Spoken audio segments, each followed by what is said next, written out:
Bismillahirrahmanirrahim. Assalamualaikum warahmatullahi wabarakatuh. Waalaikumsalam warahmatullahi wabarakatuh.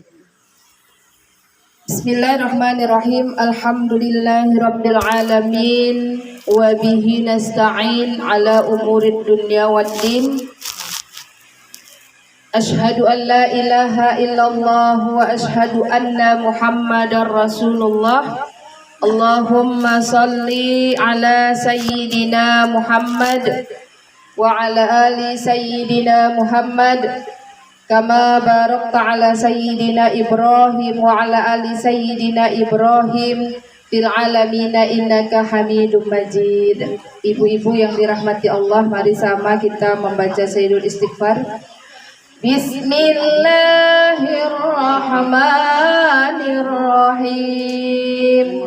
Allahumma anta rabbi la ilaha illa anta khalaqtani wa ana abduka wa ana ala ahdika wa wa'adika mastata'tu a'udzu bika min syarri ma sana'tu abu'u laka bi ni'matika 'alayya wa abu'u bi dzambi faghfirli wa innahu la yaghfiruz dzunuba illa anta. Alhamdulillah, kita puji Allah dengan segala nikmat yang Allah berikan kepada kita, terutama nikmat iman dan Islam, nikmat sehat dan sempat bisa berkumpul di rumah ahli bait yang bertua ini dalam rangka pengajian perwiritan Yasin beserta ta'limannya setiap hari Rabu. Kemudian sholawat beriringkan salam sama-sama kita hadiahkan kepada baginda Nabi besar Muhammad sallallahu alaihi wasallam. Allahumma sholli wa sallim wa barik alaihi. Semoga kita tergolong umat yang mendapatkan syafaat dari Nabi Muhammad hari ini dalam hidup kita hingga akhir hayat kita. Ibu-ibu yang dirahmati Allah, kembali kita mengkaji sambungan dari kajian kita yang telah lalu. Masih ingat ya enggak? Lupa ya. Kemarin kita masalah apa, Bu? Taharah ya, Bu. Syahadat, kemudian masuk kepada taharah. Taharah itu artinya bersuci. Bahwasanya Allah menyukai orang-orang yang bersih dan bertakwa kepada Allah. Jadi dalam bertaharah itu, bersuci itu ada dua hal yang perlu kita perhatikan. Yang pertama ada namanya hadas, kemudian ada namanya najis. Bagaimana cara mensucikan hadas dan bagaimana cara membersihkan najis. Nah, kalau hadas itu melekat pada badan kita. Kalau najis itu di luar, kotoran, dia nempelnya di luar. Kalau di dalam perut ini ada kotoran, itu tidak dianggap najis. Ketika dia keluar baru dianggap najis ya, Bu. Nah, dalam perut kita ini pun ada feses ya kan, Bu. Ada darah. Ada apa lagi, Bu? Ada lemaknya juga. Macam-macam ada. Tapi selama dia tidak keluar dari badan kita, dia tidak dianggap najis. Tapi ketika keluar dia berbentuk darah, maka dianggap najis ya. Contohnya apa? Luka. Nah ya kan, luka tangannya berdarah, ada darahnya, maka darah yang bekas luka itu dikatakan najis. Macam mana membersihkan darah? Nah, itulah yang harus kita pahami ya. Kemudian contohnya lagi buang air besar ya, BAB. Nah, sebelumnya dia di dalam. Kalau dia di dalam, dia belum dikatakan najis. Boleh awak sembahyang? Boleh ya. Tapi kalau dia sudah keluar, maka harus dibersihkan. Nah, jadi itu yang harus kita kaji pada hari ini. Mungkin juga sudah pernah sih sebenarnya ya Bu ya. hadas itu ada dua macam, ya. Ada hadas besar, ada hadas kecil. Apa itu hadas besar?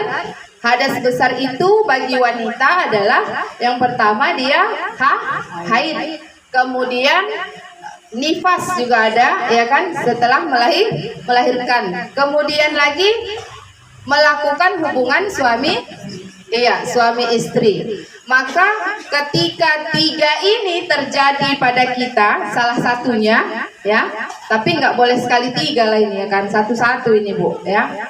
Nah, satu-satu, maka kita bagaimana cara membersihkan hadas pada diri kita? Dengan cara mandi wajib, ya. Nah, yang kita pelajari adalah bagaimana mandi wajib yang disyariatkan, itu tadi, ya kan.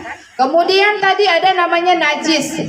Najis itu ada tiga. Ada najis ringan, ya, najis sedang, kemudian ada najis berat.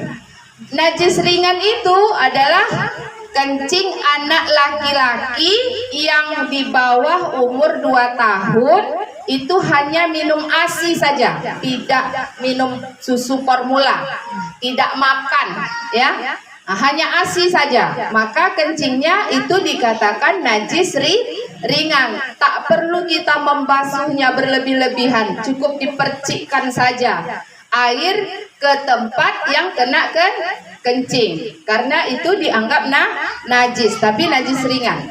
Nah, kemudian kalau najis sedang itu yang mana? Najis sedang itu Bu, ada anak-anak kencing di ambal ini, ya kan? Tapi nggak dibersihkan, udah seminggu, ya, udah nggak basah lagi, ya kan? Udah kering, tak ada lagi, baunya pun tak pala bau, tapi bekasnya tetap ada. Itu namanya najis ringan. Boleh kita sholat situ, boleh kita bentang sajadah. Nah, bentang sajadah di atasnya, nggak apa-apa. Tapi dia sudah kering, tidak basah lagi.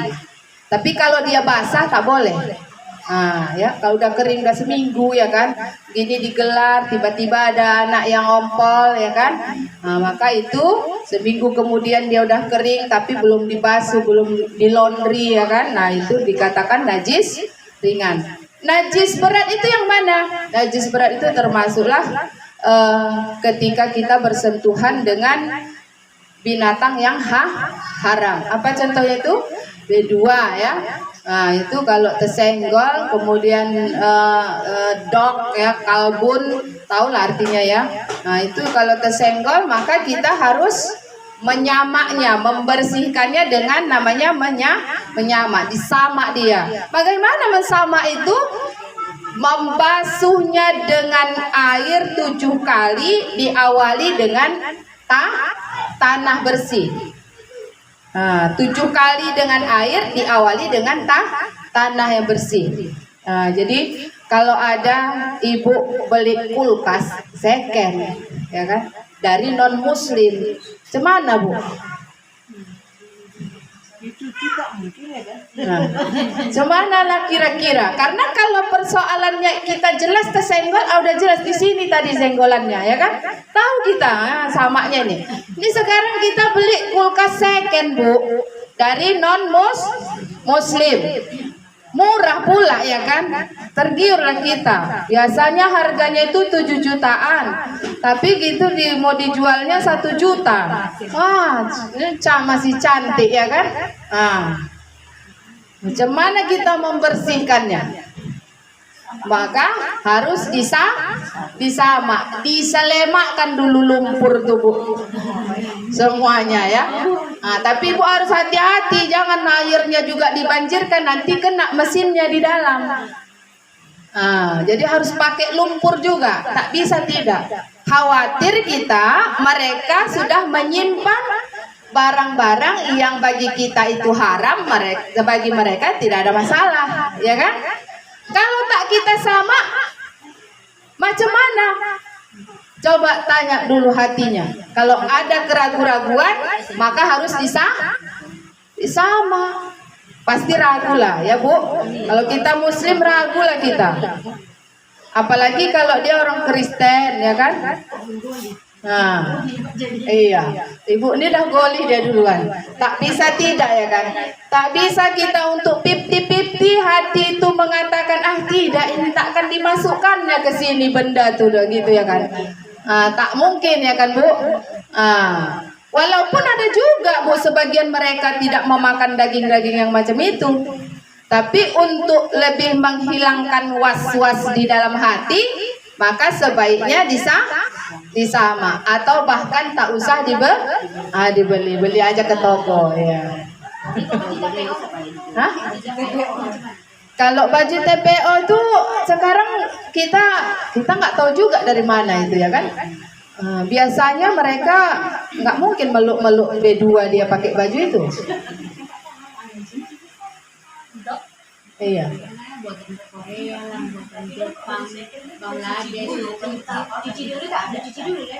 Ya, dicuci tapi kalau mensama itu Bu, kalau memang was-was khawatirnya tadi itu maka harus disama Bu. Kalau kita yakinnya ini punya orang kaya, dia melihara bulldog dia di rumahnya ini gitu ya kan. Dia melihara anjing yang banyak bulu, comel ya, dipeluk-peluknya pakai baju itu. Kalau memang ada sangka ke sana, maka kita harus memang begitu. Kita sama Bu, ambil lumpur dulu ya, diairi lumpur itu, baru dicelupkan ke sana, baru kita cuci 7 kali ya Bu. Kalau mencuci mensama itu 7 kali air bersih. Jangan sekali aja ya. Udah dibuat pakai lumpur tadi, kemudian dibilasnya dari lumpur itu, dipakainya sabun, dibilasnya lagi, kasih molto, sudah selesai. Tak bisa. Jadi 7 kali pakai air bersih. Namanya tuh Bu, disiram dari atas. Ya, disiram. Kok bahasa Tanjung Balainya apa itu Bu? Ditirus dia ya kan. Tirus ya Bu. Diambil kainnya, baru disiram dari atas. Gitu dia. Jadi kalau baju dan TPO itu ya. Ini jadi terbuka pikiran kita. Selama ini nggak ke situ ya. Oh iya. Itu menghilangkan kuman Bu. Di sini.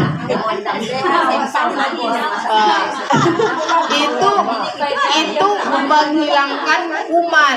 Entah ada coronanya ya kan. Iya. Kalau iya. Jadi kalau dia